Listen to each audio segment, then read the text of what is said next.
Every once in a while, you come across a game that makes you wonder why people aren't talking about it. Why aren't more people talking about this game? And for me, that is Rising Hell. And Rising Hell just might be the best roguelike you've never played. Now, for the ones who have played this game, you're probably nodding, yeah, people are missing out. I've just had a blast with this game.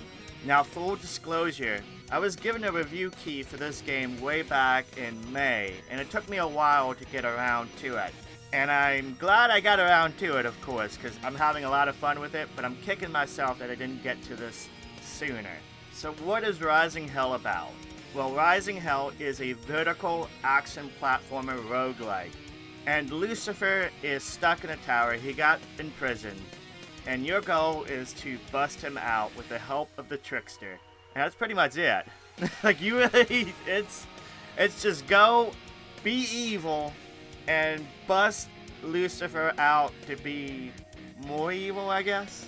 And it's a pretty simple story, but you're not really here for the story. You're here for everything else. And what Rising Hell excels in is its presentation, its gameplay, and that slick combat.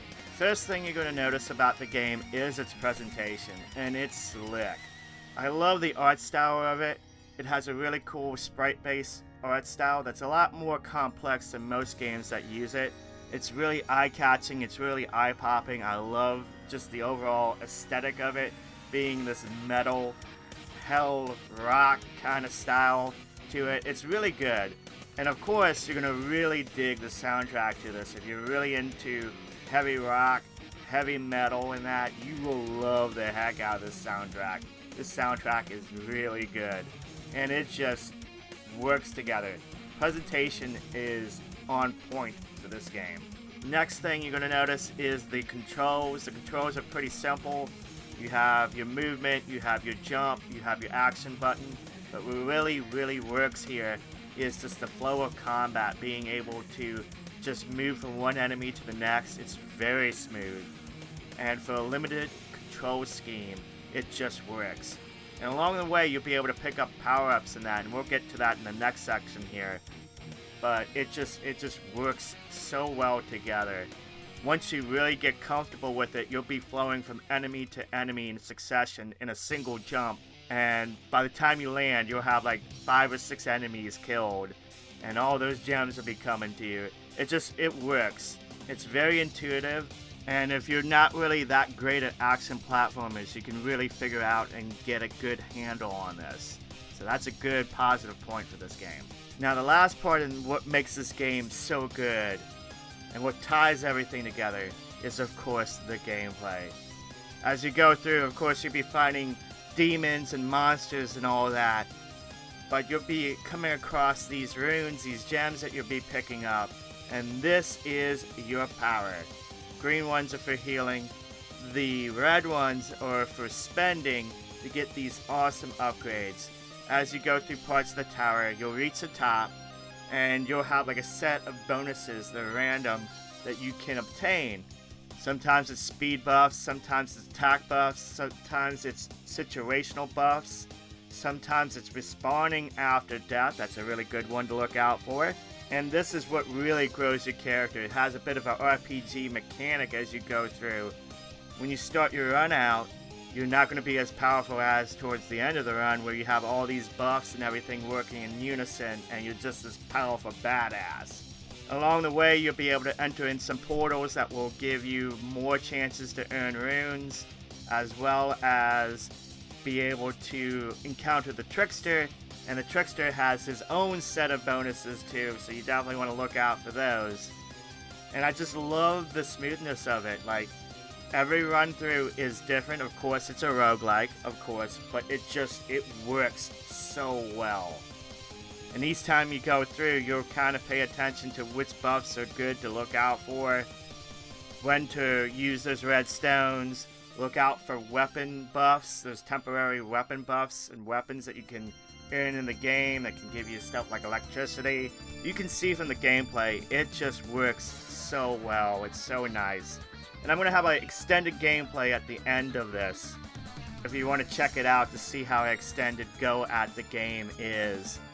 One thing of note too is the bosses. I haven't really talked about the bosses in this. There's mid-bosses. There, at the end of each stage, there is a final boss of sorts. And these are pretty awesome. These will test you. Everyone's different. There's a little bit of random encounter to the mid-bosses.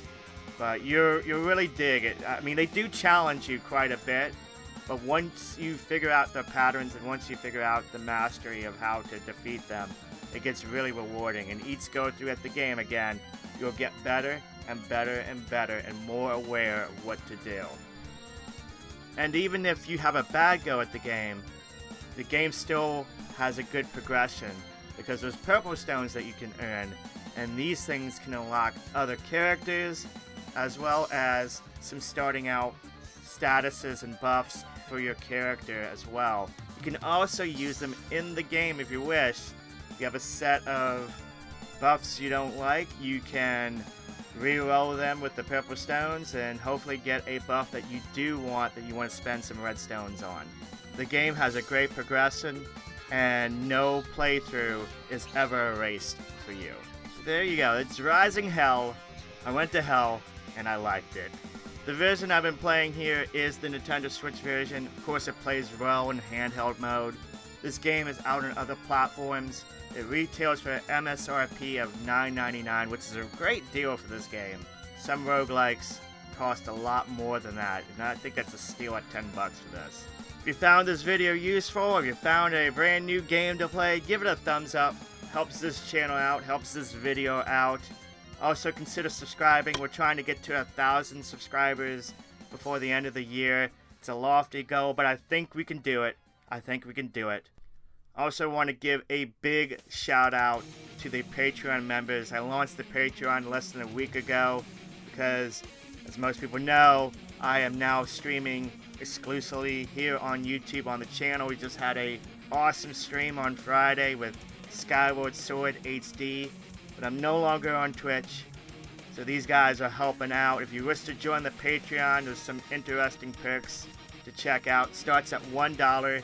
You can pledge more if you wish, but every single dollar helps out this channel. These Patreon members on screen, these guys are really helping out the channel, helping to finance these videos. Thank you so very much.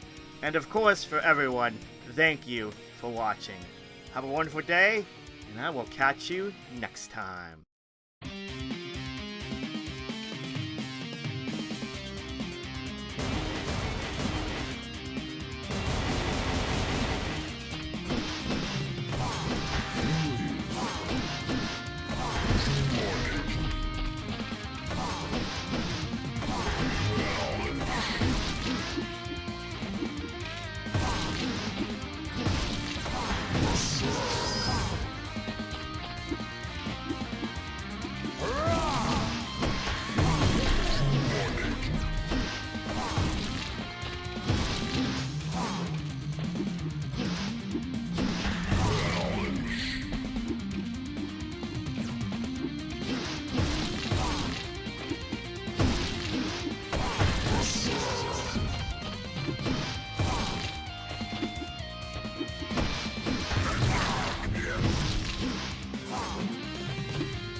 terutama Okmu Utara, Oja Junosi Dora.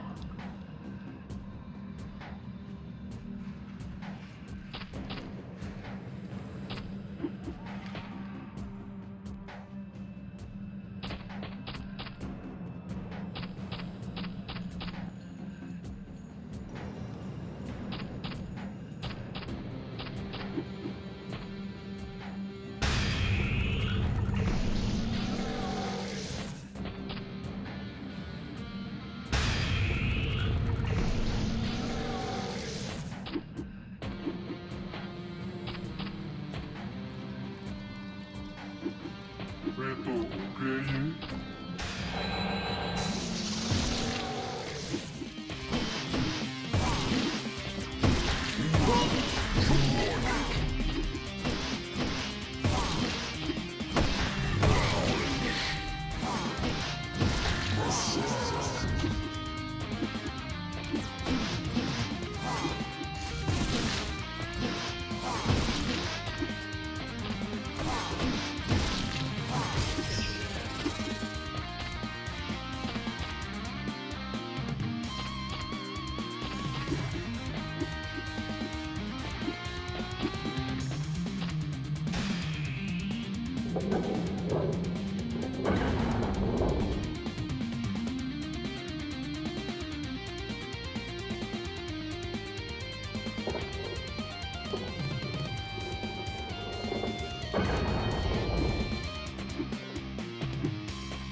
Select your warrior.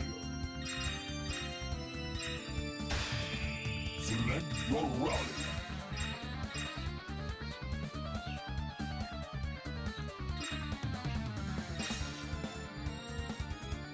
Select your warrior.